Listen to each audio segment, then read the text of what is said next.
Welcome back to the Emmy Award-winning Your Pittsburgh, honored with 2 more Mid-Atlantic Emmy nominations this year. Welcome back, everybody. It's time for a segment we like to call You Wanted to Know. Yeah, last time we asked, do you want to know about the tunnel connected to the basement of a local bed and breakfast? Was it part of the Underground Railroad? Was it used during Prohibition? Or do you want to know the story behind a Pittsburgh landmark? The iconic tower at Carnegie Mellon has a history that might surprise you.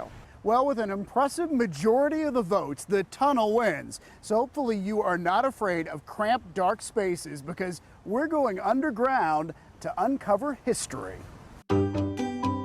Charming may be the best word to describe the Morning Glory Inn on the south side. With a beautiful courtyard in the back, it's become a popular spot for weddings. We are different. We are a city bed and breakfast. We do a lot of things that other venues couldn't do. The owner tells me they try to make the experience stress-free by providing the catering, the bridal suite, and taking care of every last detail at the historic inn. This is a typical south side basement. But you have to go downstairs to explore the history we're interested in. Here's the tunnel. It's about 15 feet or a little more. Dave ESCHELMAN shows us the tunnel that extends beyond the basement. Well, will you take us in here? Oh, yeah, sure. Okay, let's go. We follow the tunnel under the front yard and sidewalk above. Can't quite stand up in here. No. Into a little room that sits under part of Sarah Street. And above, right here, was a manhole cover. Oh. It got closed up. It's only about 4.5 feet tall, but 24 feet long. So what was it used for?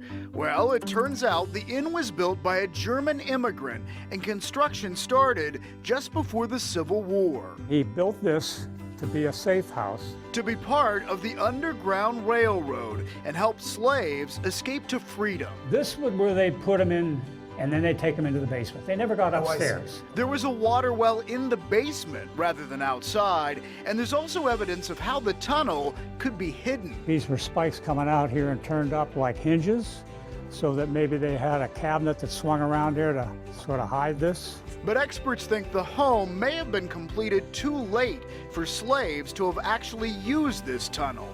Yet the brick floor is well worn from heavy traffic. If it wasn't the Underground Railroad, what in the world was it?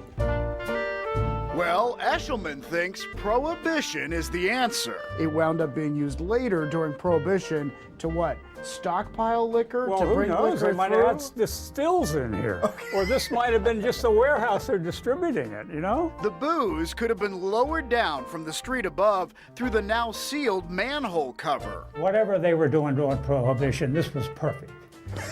And while most guests at the inn don't get to see the tunnel, Dave does enjoy showing it off. It's nice that Pittsburghers are a little bit more aware of all the history that's here in a lot of different ways. If you're interested in owning the inn, the tunnel, and the wedding business, it's up for sale. Yeah, Dave says he needs a little more time at this point to play golf. And still to come, the camera never lies. How a local woman is using her talent to show the real personalities of dogs and making a difference in their lives. Plus, Susan and I are checking out a new restaurant that's a breath of fresh air, from the outdoor terrace to the food itself. And after the break, we go inside a very cool house. How many people you think you can fit in there?